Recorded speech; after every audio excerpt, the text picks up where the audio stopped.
পিছনে আপনার জন্য আমরা ইনশাআল্লাহ রক্ত দিব, তারপরও বাংলার জমিনে ইসলামী হুকুমত প্রতিষ্ঠা করে ছাড়বো ইনশাআল্লাহ।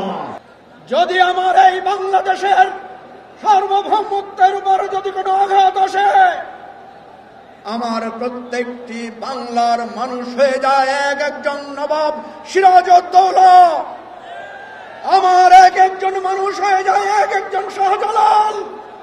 এই বার্তা যদি আপনারা বুঝতে ভুল করেন, পিওর পদ্ধতি ছাড়া নির্বাচন বাংলার মানুষ গ্রহণ করবে না।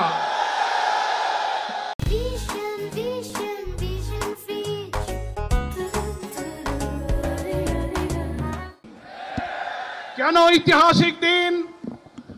মুসলিম উম্মার নেতৃত্বদানকারী দেশপ্রেমিক সকল ইসলামী দল, ব্যক্তিত্ব, স্কলারদের মধ্যে ভিন্নমত থাকা সত্ত্বেও আজকে একটি ঐতিহাসিক ঐক্যের যে পরিবেশ এবং সম্ভাবনা দেখা দিয়েছে, সৈয়দ মোহাম্মদ রেজাউল করিমের আহ্বানে আজকের ঐতিহাসিক মঞ্চে যারা বসে আছেন তারাই হচ্ছে এই ঐক্যের মহাকাণ্ডারী।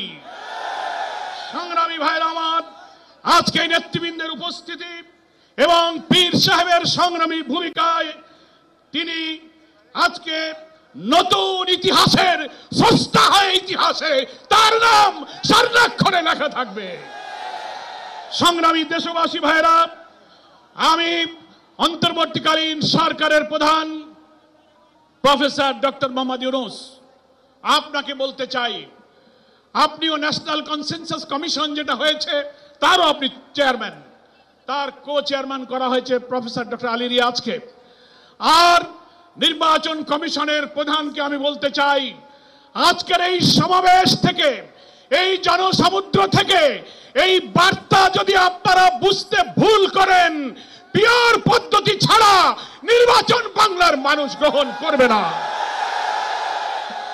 আমি প্রধান উপদেষ্টা, নির্বাচন কমিশনার সকলকে বলবো, আপনি জাতির উদ্দেশ্যে নিরপেক্ষ থাকার অঙ্গীকার করেছেন। আপনার অঙ্গীকারের প্রতি আপনি সাবধান থাকবেন। আপনার কোন কোন ভূমিকায় জাতির মধ্যে কিন্তু সংশয় তৈরি হয়েছে। পরিষ্কার বলতে চাই, আপনি সোজা থাকবেন। আমরা আমাদের জন্য, কোন দলের জন্য আপনার পক্ষপাতিত্ব চাই না। 2000 ছাত্র জনতার জীবন, হাজার হাজার মানুষের রক্ত, 17-18 বছরের মানুষকে ফাঁসি, অত্যাচার, জুলুম, রিমান্ড, ক্রসফায়ার দিয়ে আলেম ওলামা পীর মাশায়েখদের যে নির্যাতন করেছেন, সেই সংগ্রাম আমরা ব্যর্থ হতে দেব না। ফলে আপনাকে অবশ্যই জাতির যে দাবি উচ্চকিত হয়েছে, নির্বাচনের লেভেল প্লেইং ফিল্ড আপনাকে নিশ্চিত করতে হবে। যদি আমার এই বাংলাদেশের সার্বভৌমত্বের উপর যদি কোনো আঘাত আসে, আমার প্রত্যেকটি বাংলার মানুষ হয়ে যায় এক একজন নবাব সিরাজউদ্দৌলা, আমার এক একজন মানুষ হয়ে যায় এক একজন শাহজালাল, বাংলাদেশের প্রতিটি মানুষ হয়ে যায় এক একজন শাহ মখদুম, শাহ ফরহান।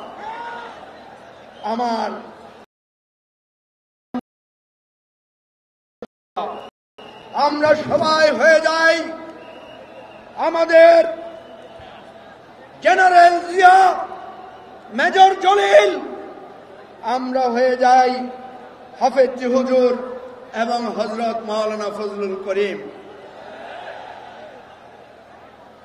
শুধু তাই নয়, এই দেশের স্বাধীনতা, সার্বভৌমত্ব বিপন্ন হওয়ার যদি আর কোন সূত্র আসে, আমরা এক একজন আবু সাইদ মুক্ত হয়ে যাই।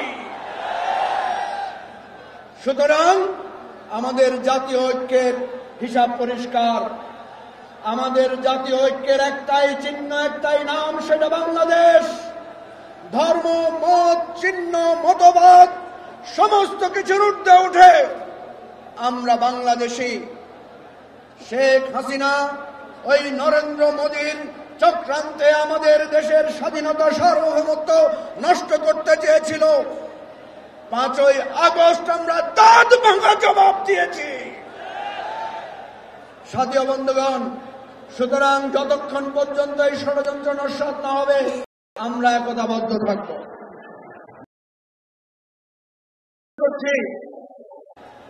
আপনারা জানেন যতবার গণ অভ্যুত্থান হয়েছে শুধু গণ অভ্যুত্থান নির্বাচনের মাধ্যমে শেষ হয় নাই, প্রত্যেক গণ অভ্যুত্থানের পদে একটা পরিবর্তন হয়েছে। 69-এ গণ অভ্যুত্থান হয়েছিল, গণ অভ্যুত্থানের পরে নির্বাচন হয়েছিল, সেই নির্বাচনের ফল না আসার কারণে মুক্তিযুদ্ধ অনিবার্য হয়েছিল। ঠিক তেমনি ভাবে 90-এর গণ অভ্যুত্থানের পরেও আমরা কেয়ারটেকার সরকারের অধীনে নির্বাচন দিয়েছিলাম, সেই কেয়ারটেকার কিন্তু সংবিধানে ছিল না। সুতরাং সংবিধান পরিবর্তন করাই নির্বাচন দিতে হবে, সংস্কার করাই নির্বাচন করতে হবে। সেই শেষ কথা হচ্ছে নির্বাচন চান কিন্তু পিয়ার মানেন না কেন? নির্বাচন চান কিন্তু স্থানীয় সরকার নির্বাচন আগে হইলে আপনাদের অসুবিধা কি? সুতরাং আমরা এই তাল বাহানা চলতে দিতে চাই না। বাংলাদেশের সংস্কার পরিবর্তনের মধ্য দিয়ে নতুন করে জাতীয় ঐক্যের ভিত্তিতে নির্বাচন হবে, আমরা সবাই সেই নির্বাচনে অংশগ্রহণ করব। পীর সাহেব হুজুর, আপনি সামনের দিকে এগিয়ে যান, আপনার পিছনে, আপনার সামনে, আপনার ডাইনে আমরা আছি। প্রয়োজন বলে আপনার পিছনে, আপনার জন্য আমরা ইনশাআল্লাহ রক্ত দিব। তারপরও বাংলার জমিনে ইসলামী হুকুমত প্রতিষ্ঠা করে ছাড়বো ইনশাআল্লাহ। ইসলামের বিকল্প অন্য কোনো রাস্তা নাই। যে সমস্ত ইসলামী দলগুলো আছেন ভাইয়েরা, আমরা ভেদাভেদ ভুলে গিয়ে, যার যার সামান্য ভেদাভেদ ভুলে গিয়ে পীর সাহেবের নেতৃত্বে ভবিষ্যতে আমরা বাংলার জমিনে ইসলামী হুকুমত কায়েম করে এই সংসদ ভবনে আমরা ইসলামী পতাকা উড্ডীন করে ছাড়বো ইনশাআল্লাহ।